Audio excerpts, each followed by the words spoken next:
Vamos a tratar de analizar el problema de la disfunción eréctil, pero no desde una perspectiva exclusivamente endocrinológica ni urológica, sino desde el aspecto clínico. La mejor manera que se me ocurre es a través de un caso clínico. Vamos a usar un caso clínico real que he tenido unos años atrás en el consultorio, en donde un varón de 42 años de edad viene a la consulta, más que nada empujado por su esposa, ya que él estaba avergonzado de esta situación y prefería casi ni hablar, por disfunción eréctil de 6 meses de evolución.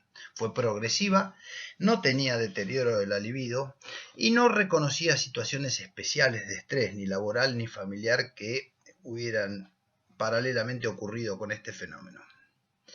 Él entendía el fenómeno de la erección de matinal, o sea, despertarse en la madrugada y encontrarse con una erección visible y evidente, y reconocía que en los últimos meses había desaparecido la erección matinal.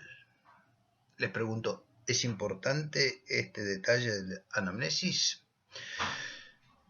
Tenía cierto sufrimiento en su autoestima y ese sufrimiento lo había deteriorado como para llevarlo al reclutamiento. Evitaba las relaciones amorosas con su mujer, o sea, había repercusión en su vida diaria. Muy bien. Otros antecedentes que rescatamos en el interrogatorio: fue operado de apéndice en la infancia y tuvo una fractura expuesta de tibia por un accidente de moto. Lo revisamos. Encontramos una palidez cutáneo-mucosa evidente. La tensión arterial acostado es de 120-70 milímetros de mercurio y al ponerse de pie a los 30 segundos, 115-70 milímetros de mercurio. Obviamente con este motivo de consulta le hacemos un examen genital. El examen genital no arroja ninguna particularidad y los pulsos periféricos son normales. ¿Tienen interés en algún otro detalle para hacerlo o ya vamos a hacer el planteo directo hacia la...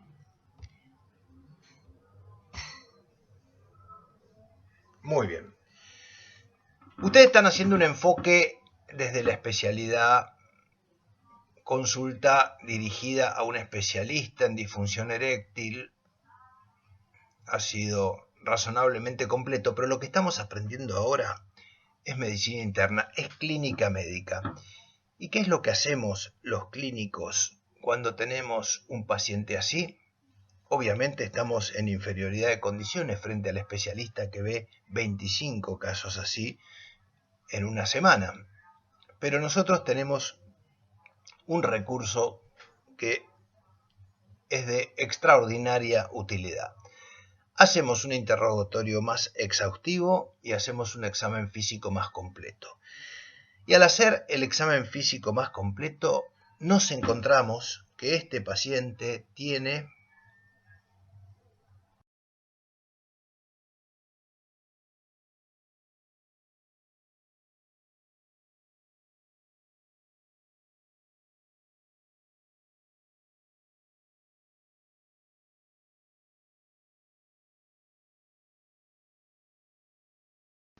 esplenomegalia.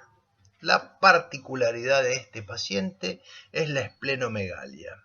Si no hubiéramos hecho desde el enfoque clínico, nadie estaría interesado en relacionar esplenomegalia con disfunción eréctil, ¿no es cierto? Así que, desde este punto de partida, ¿a ustedes creen que este es un hallazgo accidental o nos puede llegar a resultar útil para el diagnóstico final? ¿Nos sirve de algo? ¿Se les ocurre alguna utilidad? Lo primero que tendríamos que ver es qué entendemos por esplenomegalia. El primer concepto de todos existente es el anátomo patológico. Una esplenomegalia es un órgano que pesa más de 250 gramos. Ahora, fíjense lo enormemente variable que es este criterio, que la raza negra y el sexo femenino se considera normal 90 gramos, mientras que para la masculina o la raza blanca 180 gramos. O sea que hay extremos bastante amplios en el criterio anatomopatológico. Por otro lado, a un paciente vivo no le podemos sacar el vaso para pesarlo. Así que este criterio no es el que nos sirve en el consultorio de todos los días. El primer estudio que fue utilizado como patrón oro era el criterio centellográfico. Un centellograma con más de 250 centímetros cúbicos era sí o sí considerado esplenomegalia. La altura por centellograma es de 12 centímetros vertical, el ancho 7 centímetros y 80 centímetros cuadrados de superficie. Sin embargo, en la práctica cotidiana, en el consultorio, el que más nos resulta es el criterio ecográfico. Fácil, accesible, económico y muy sensible y específico. El diámetro cefalocaudal considerado máximo es 130 milímetros, 13 centímetros y 60 milímetros de antero-posterior. Lo que supera estos límites se considera agrandamiento de vaso. Entonces, a nosotros nos interesa, primero, antes de ver los exámenes complementarios, es en el examen del consultorio cómo podemos detectar esplenomegalia en el paciente normal, regular. Hay dos formas de exploración del tamaño esplénico, la palpación y las técnicas de percusión. Después existen otros criterios semiológicos como la consistencia dura, la presencia de frote y un signo que ya tiene más de un siglo de descripto, que es el signo de Kerr, que es el dolor irradiado al hombro izquierdo, más que el dolor, la hiperestesia, aumento de la sensibilidad en el hombro izquierdo asociado al agrandamiento de vaso. Estos tres últimos elementos tienen mucho menos estudios que los convalidan y es muy dependiente de la técnica del explorador para su detección. Básicamente, empecemos analizando el diagnóstico de esplenomegalia a través de las técnicas semiológicas de palpación y de percusión. Fíjense la localización del vaso detrás de la parrilla costal, detrás en su enorme mayoría de las flotantes, y es muy importante que ustedes se den cuenta que tiene contacto directo con el diafragma, o sea, va a ser un órgano con una movilidad inspiratoria evidente. Y eso lo vamos a usar nosotros para poder diferenciarlo de las probables alternativas de otros órganos de la misma región. El polo anterior continúa una línea diagonal que va dirigida hacia la fosa ilíaca derecha. Y a lo largo de ese trayecto de la línea diagonal entre la décima costilla izquierda y la fosa ilíaca derecha es que nosotros vamos a ir tratando de detectar el agrandamiento o por percusión o por palpación en forma ascendente hacia la celda esplénica.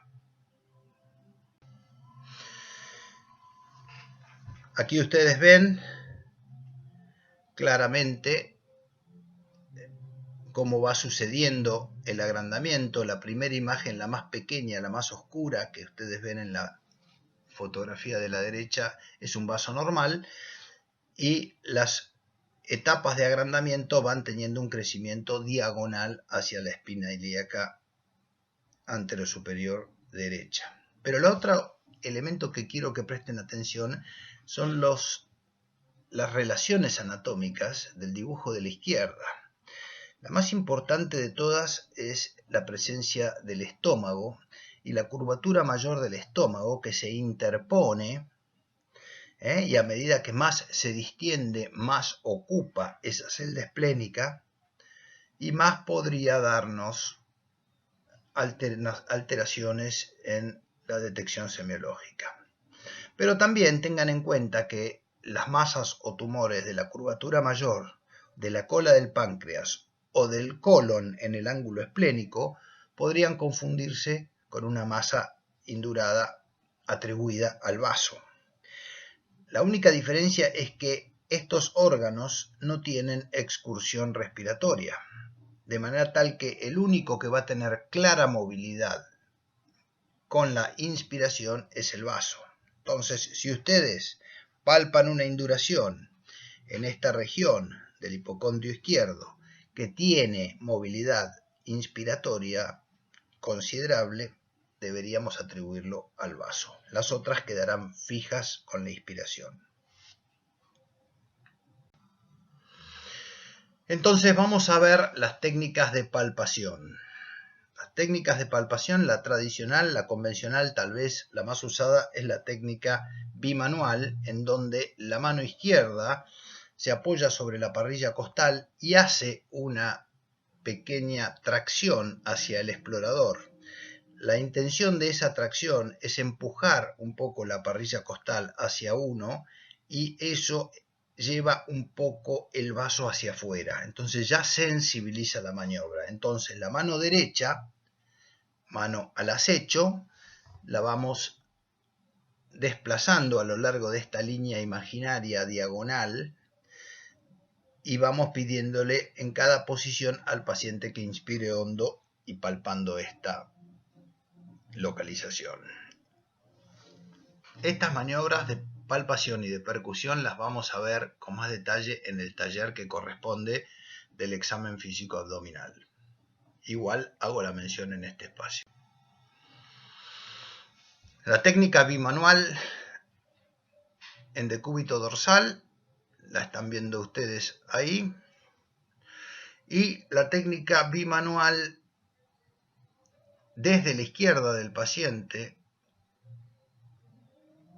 usando los 4 dedos sensores y pidiéndole la inspiración profunda para palparlo, puede sensibilizarse con la maniobra de Middleton, en donde el paciente coloca su brazo por detrás, exagera la lordosis lumbar, eleva la parrilla costal y exagera la percepción del vaso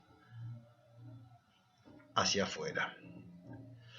Otra técnica es también desde el decúbito izquierdo, pero el paciente en decúbito lateral, flexionando la pierna izquierda, con lo cual toda la resistencia muscular abdominal se reduce.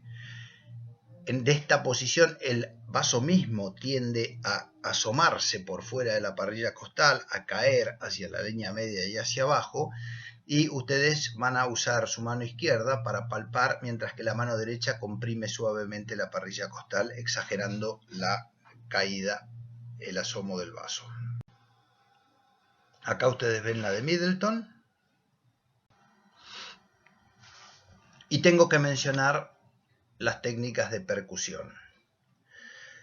La más conocida, la van a encontrar en todos los libros, es la percusión del espacio de Traube.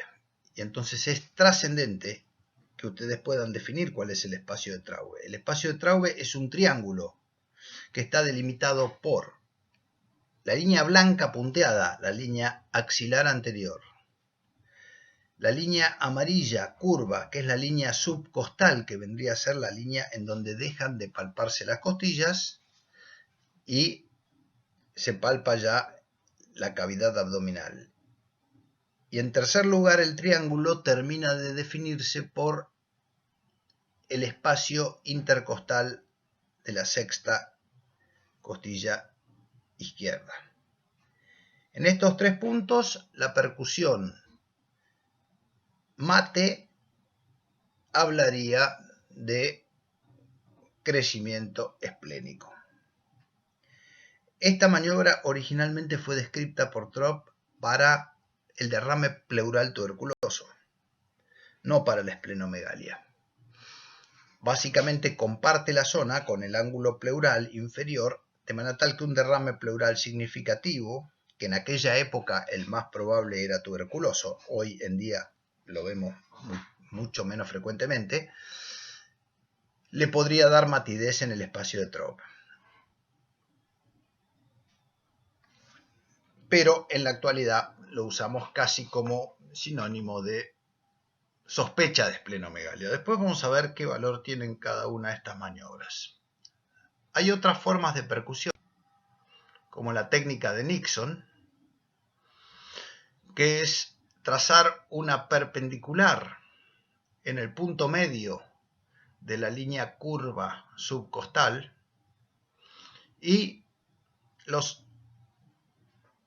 percutir en forma ascendente hacia la axila. Si ustedes encuentran que la matidez visible tiene menos de 8 centímetros desde el borde subcostal, probablemente el vaso esté agrandado. Si el timpanismo está presente y tiene más de 8 centímetros desde el reborde costal, es el vaso en tamaño normal.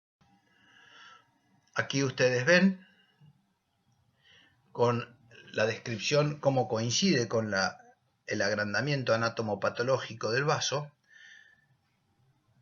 Esta técnica es la técnica de Nixon modificada por Sullivan y Williams.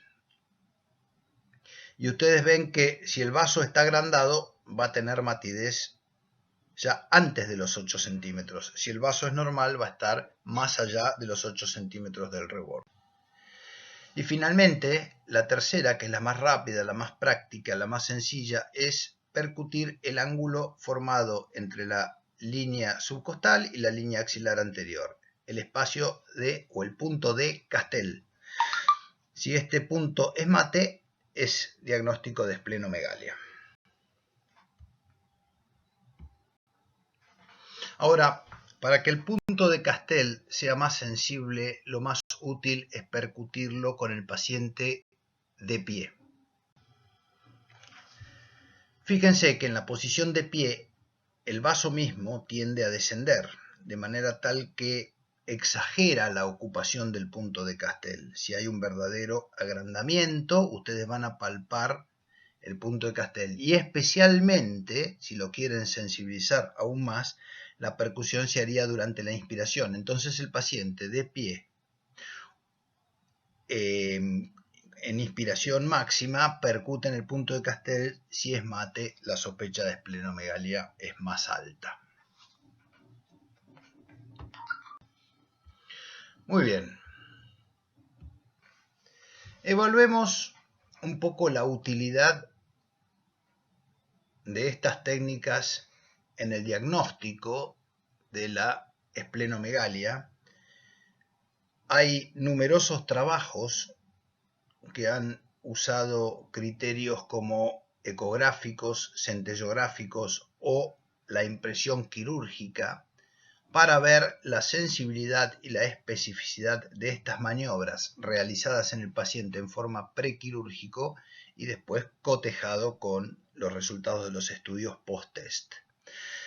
Ahora, hay dos estudios que han hecho una evaluación de distintos exploradores con distintos tiempos de recibido, o sea, médicos de hasta 5 años de recibidos, médicos de 5 a 15 años de recibido y médicos de más de 15 años de recibido, como forma de evaluar su experiencia clínica en la detección, y le han hecho distintas pruebas a completar, no solamente el examen del vaso, sino numerosas pruebas que debían llenar en una planilla y después cotejaban contra Gold Standard el valor de la semiología de estas personas. Y lo que encontraron en lo que se relacionaba con la esplenomegalia es que la sensibilidad para su diagnóstico por palpación era baja, alrededor del 20 al 30%. Pero la especificidad era muy alta, entre el 98 y el 100%. ¿Esto qué significa? Significa que los exploradores podían no darse cuenta que tenía un verdadero agrandamiento de vaso. Pero cuando el explorador se daba cuenta y marcaba que el vaso estaba agrandado, el vaso estaba agrandado. Eso es especificidad. Sin embargo, lo interesante es que estos estudios, que son solo dos, no se mantuvieron a posteriori, porque al haberle solicitado su impresión diagnóstica de numerosas variables semiológicas, no ponían foco específico en el vaso, entonces el médico no tenía un interés especial y una dedicación especial al vaso, sino que tenía que cumplir un montón de maniobras en un límite determinado de tiempo. Porque los estudios que vinieron después, y yo les estoy exponiendo tal vez los 5 más representativos, en todos ellos el estudio solamente se enfocaba en la palpación del vaso. Entonces, los médicos examinados sabían que tenían que poner especial interés en la palpación del vaso y tal vez eso no correlacionara con lo que sucede día a día en nuestros propios consultorios, sino que era una prueba más exquisita.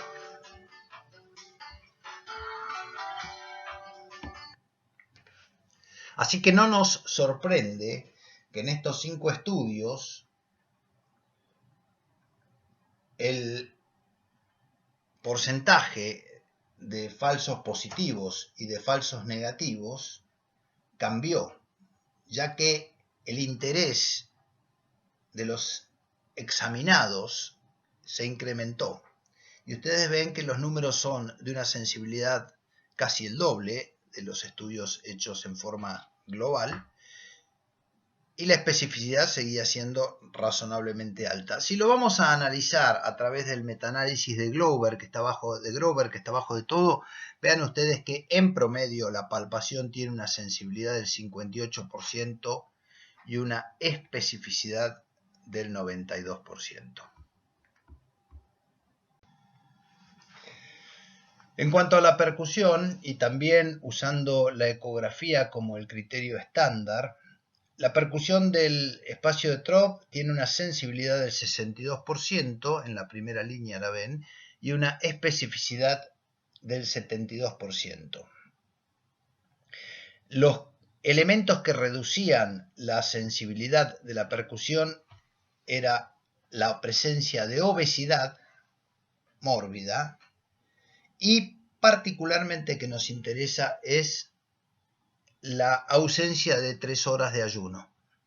Los pacientes con ayuno de más de 3 horas tenían mayor factibilidad de correlacionar la matidez del espacio de Trop con una verdadera esplenomegalia. Y eso es bastante lógico. Si el paciente ha comido mucho, la curvatura mayor del estómago crece, invade la celda esplénica, el alimento en el estómago se va a percutir como mate y entonces nosotros vamos a percutir matidez, pero no es una matidez de un vaso agrandado, sino que es una matidez de un estómago completo de alimento. Comparativamente, vean las 2 líneas inferiores en donde se estudia Nixon y se estudia la maniobra de Castell, la Nixon modificada y la maniobra de Castell, y el punto de Castell es el que muestra una sensibilidad mayor del 82% contra el 59%, pero una especificidad menor, o sea, puede marcar más los casos, pero tiene mayor probabilidad de falsos positivos.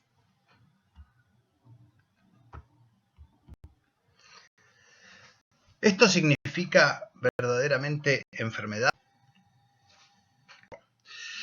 Hay un trabajo muy interesante en donde se estudiaron 29 atletas en donde se había detectado semiológicamente agrandamiento de base del vaso, pero no tenían ninguna clínica en particular.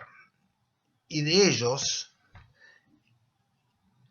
el diagnóstico más patológico más frecuente fue un síndrome mononucleósico reversible que en 3 meses recuperó su posición normal. Lo único importante en estos atletas aparentemente sanos es que detectando esplenomegalia le recomendaban a estas personas evitar los deportes de contacto, ya que conlleva un riesgo un poco mayor de ruptura esplénica por codazo del defensor en el área cuando saltan a cabecear.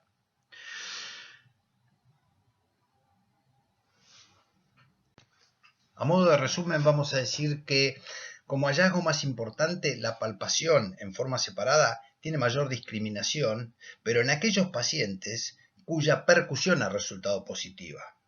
Como ustedes imaginan, si la percusión resultó positiva y la palpación resultó positiva, estos pacientes tienen mayor probabilidad de tener una verdadera esplenomegalia en la ecografía y también correlaciona con pacientes que tienen esplenomegalias de mayor tamaño, como es bastante lógico. Ahora, cuando la percusión está presente, la palpación sirve para afirmar que esa matidez corresponde a vaso y no al estómago o alguna otra cosa. Sin embargo, si la percusión está ausente, la palpación por sí sola solamente hace levemente más probable que exista un verdadero agrandamiento de vaso.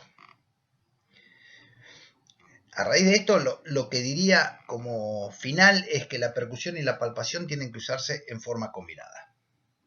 Que la percusión debe realizarse inicialmente. Si los pacientes tienen percusión en el área esplénica, la palpación va a ser lo que nos permita elevar la especificidad tan baja de la percusión. Estos estudios también demuestran que cuando hay una sospecha clínica importante de enfermedad que correlacione con esplenomegalia, el hallazgo del examen físico es más importante como hallazgo diagnóstico semiológico. Ahora vamos a tratar de concentrarnos en las causas de esplenomegalia. La lista de causas de esplenomegalia es enorme. Fíjense ustedes en los libros que ustedes tienen, ocupa una página entera, hay 80 causas y es imposible tener las 80 causas en la memoria. Ni siquiera les diría las más frecuentes porque siendo tantas el abanico es bastante abierto. Entonces sería interesante que yo les pueda presentar una fórmula para recordar las causas de esplenomegalia y lo voy a hacer a raíz de las funciones del vaso. Si vamos a tener presente las funciones del vaso y las probables alteraciones patogénicas que puedan ocasionar su agrandamiento, nos va a resultar más fácil memorizar o recordar las causas de agrandamiento de vaso. Entonces, primero, ¿cuáles son las causas en donde el vaso se agranda por hiperfunción del órgano? Entonces, voy a ver la hiperfunción del órgano, me pregunto, ¿cuál es la función del órgano?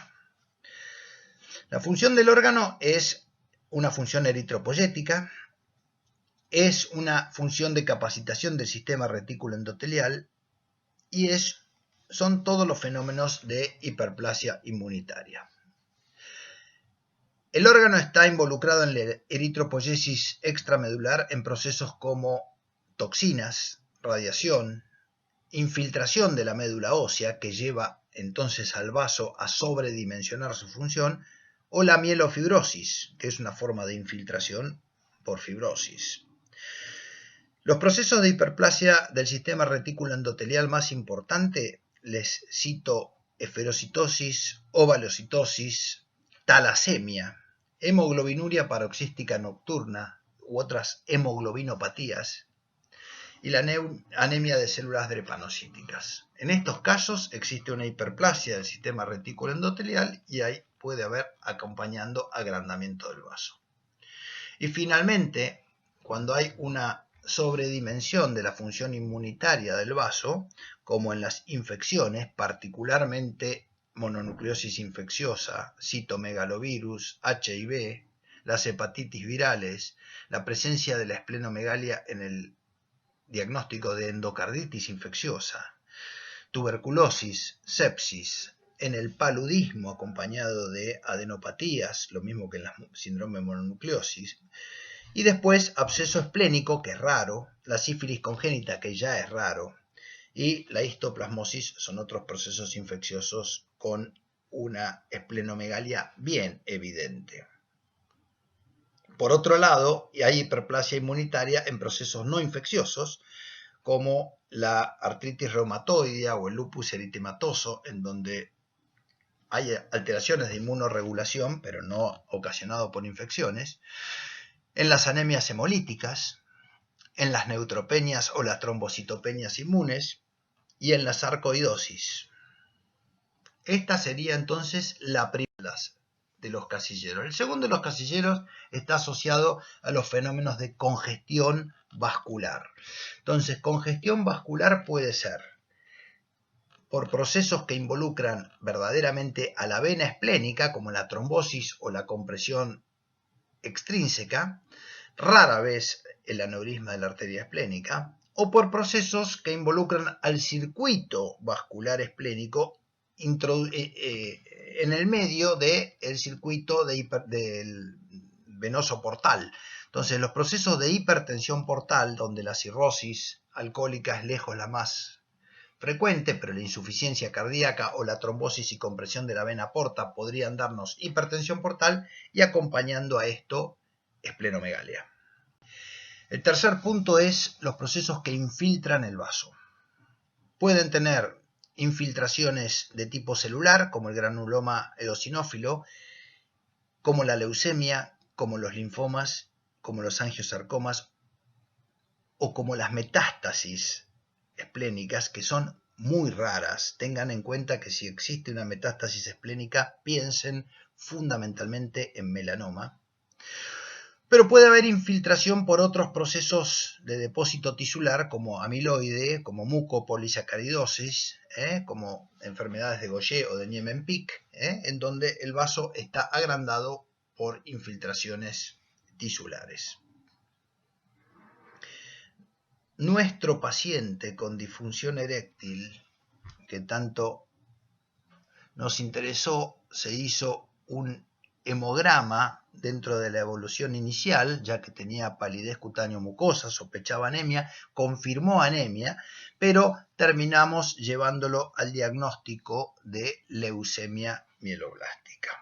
Y este paciente fue tratado y ya está fuera de peligro, sin esplenomegalia y con revisión de la disfunción eréctil. Un poquito complicado tratar la disfunción eréctil con quimioterapia, pero bueno, está en su lugar. Y finalmente, como en todas las listas de causas, están aquellas cuya causa es desconocida. No se entiende por qué la anemia ferropénica o la beriliosis pueden darnos esplenomegalia, y existe todo un grupo de situaciones rarísimo, muy infrecuente, en donde hay agrandamiento del vaso y no se pudo identificar ninguna causa conocida. Pero ustedes no hagan hincapié en el largo listado, sino hagan hincapié en poder recordar estos 4 puntos que les va a permitir razonar y deducir las causas posibles en un paciente particular.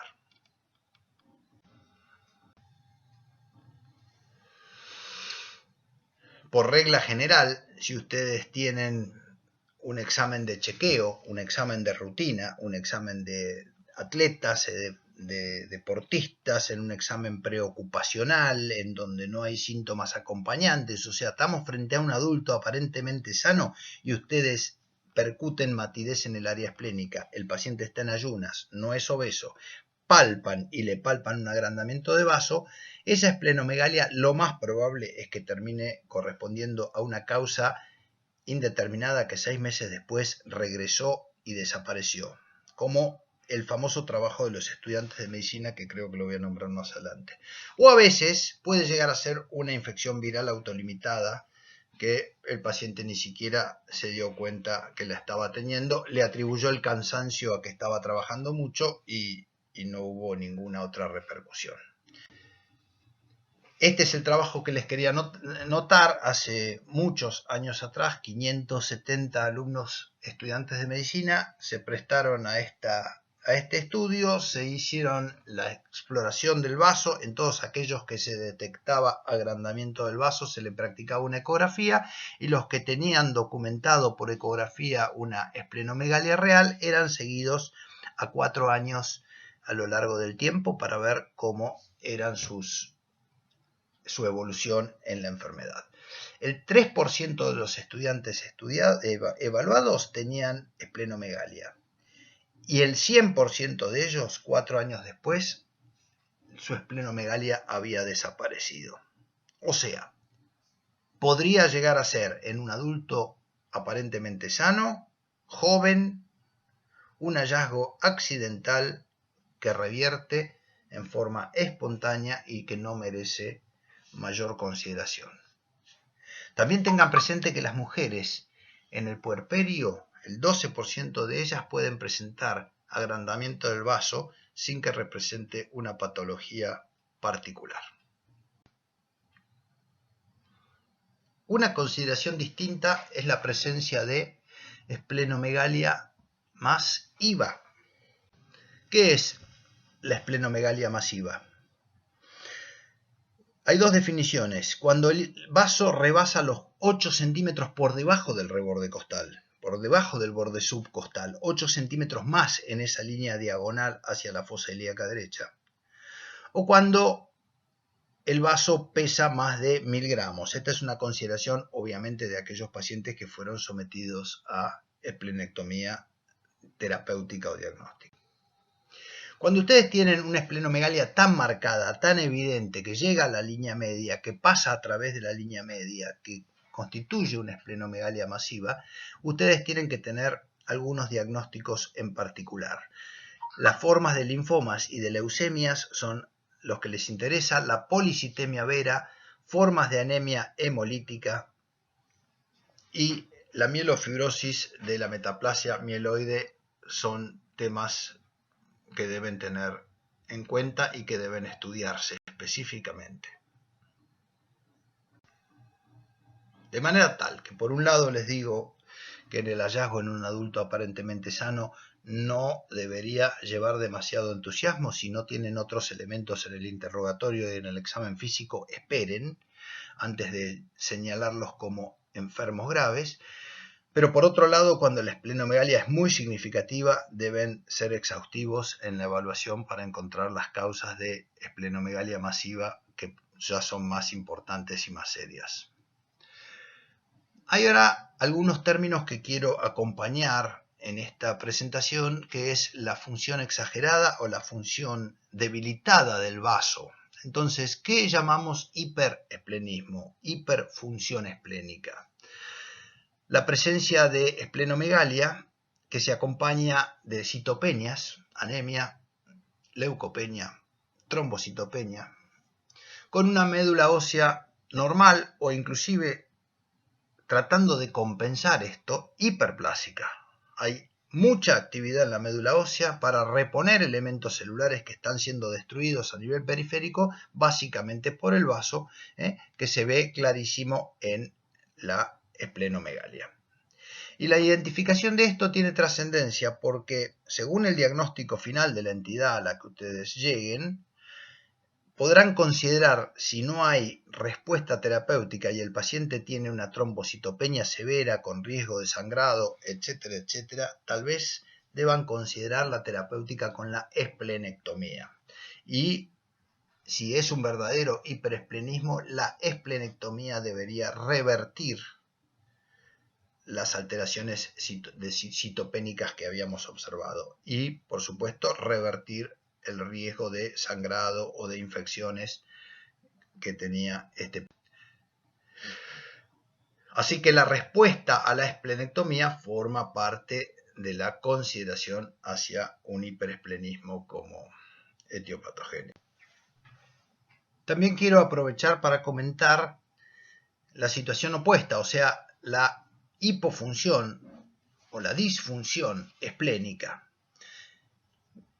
llamada hipoesplenismo, que se asocia a distintos diagnósticos. Yo les diría que en la práctica ambulatoria la más común es la esplenectomía, que pudo haber sido hecho por hiperesplenismo en forma terapéutica, o a veces la esplenectomía postraumática, accidentes de tránsito, accidentes deportivos, o a veces el trauma de un accidente intraoperatorio de un órgano vecino cuando estaban haciendo nefrectomía o cierto grado de gastrectomía parcial y accidentalmente se hace un daño del vaso que sabemos que conlleva la hemorragia severa y que sabemos que tiene pocas probabilidades de detenerse, entonces se hace en ese mismo procedimiento una esplenectomía. La esplenectomía es la causa que yo les diría que en la práctica ambulatoria más común que van a ver de hipoesplenismo. También la sickle cell disease, el infarto esplénico asociado al sickle cell es bastante importante, o las trombosis de la arteria esplénica no son comunes. La agenesia congénita de vaso tampoco es común, y la asplenia funcional asociado a procesos autoinmunes o al HIV, que es un grupo que vemos en la... Fíjense, la consecuencia es que este paciente tiene un estado de hipoesplenismo, se hace vulnerable a las infecciones por gérmenes capsulados, sean neumococo o meningococo, que especialmente en niños y adolescentes estas infecciones pueden progresar hacia sepsis en pocas horas. Es una urgencia infectológica la presencia de fiebre en pacientes esplenectomizados. En el examen de rutina, los pacientes con hipoesplenismo, con esplenectomía o la razón que sea, en el frotis periférico ustedes van a ver algunos elementos que los distinguen. Estos eritrocitos visibles en esta fotografía con restos de ADN nuclear, que normalmente debían ser depurados por el vaso, pero en el estado de hipofunción esplénica, persisten y se ven en el frotis de sangre periférica y se conocen como los cuerpos de Howell-Joly. Y existe también en ese mismo paciente en el frotis cierto grado de leucocitosis moderada, trombocitosis moderada que lo acompaña. Acá lo ven a mayor aumento, el frotis de sangre periférica y las flechas que señalan los cuerpos de Howell-Joly.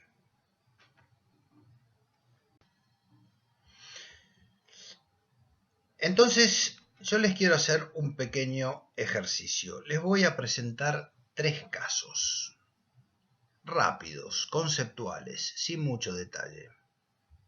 Y ustedes van a decir, a criterio suyo, antes de revisarlo, qué creen que van a poder encontrar en la presencia de vaso normal o la presencia de esplenomegalia. Ustedes atienden a una mujer de 76 años que consulta por astenia progresiva de 2 meses de evolución. La encuentran con 86 latidos por minuto, con 110-70 de tensión arterial sentada y con palidez cutáneo-mucosa. La pregunta es, ¿ustedes creen que puede tener esplenomegalia? A, menos de 10%, B, más de 10%, digamos de 10 a 90%. El caso 2 es un varón de 45 años, en buen estado de salud, que viene para su chequeo periódico de salud, su chequeo anual. Es un paciente hipertenso que está en tratamiento con 5 miligramos de enalapril, tiene una frecuencia cardíaca de 72 latidos por minuto, una tensión arterial de 130-80 milímetros de mercurio, las conjuntivas son normocoloreadas. Ese paciente, ¿ustedes creen que le van a encontrar signos de esplenomegalia? ¿Sí o no? ¿A o B? Anoten. Tercer paciente, una mujer de 15 años. Viene por debilidad, pérdida del apetito, dificultades para concentrarse y menor rendimiento escolar. Puede ser importante, ¿ustedes piensan que podrían encontrarle esplenomegalia? ¿Sí o no? Nuevamente, ¿A o B?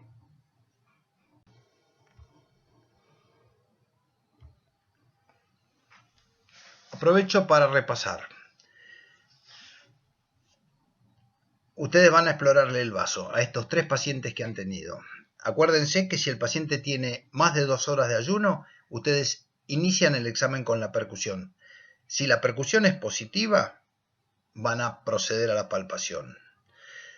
Si ustedes tienen entrenamiento con las 3 maniobras de percusión, recuerden que la técnica de Castell va a ser la más sensible y con la percusión a ustedes lo que les interesa es la sensibilidad, ya que la especificidad de la percusión es baja.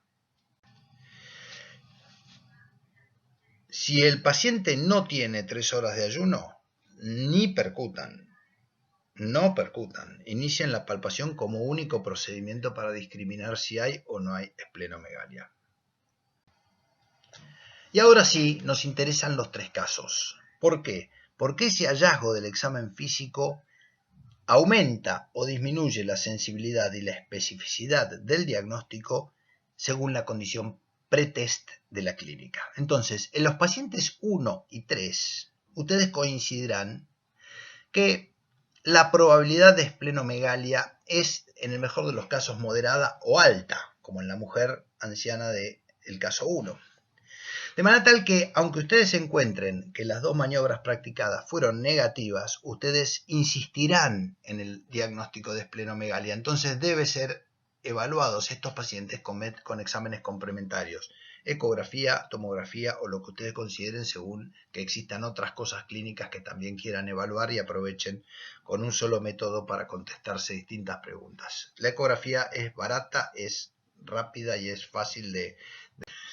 Ahora, cuando el paciente tiene una sospecha clínica baja, como este varón de 40 y algo de años del caso 2 del chequeo, aunque las pruebas sean positivas, la probabilidad sigue siendo baja. En estos casos ustedes van a hacer los métodos complementarios porque aún así no creen en la posibilidad de una verdadera esplenomegalia. Esta es la manera en donde unimos el paciente que tenemos delante y los hallazgos del examen físico, la percusión y la palpación. Muchas gracias.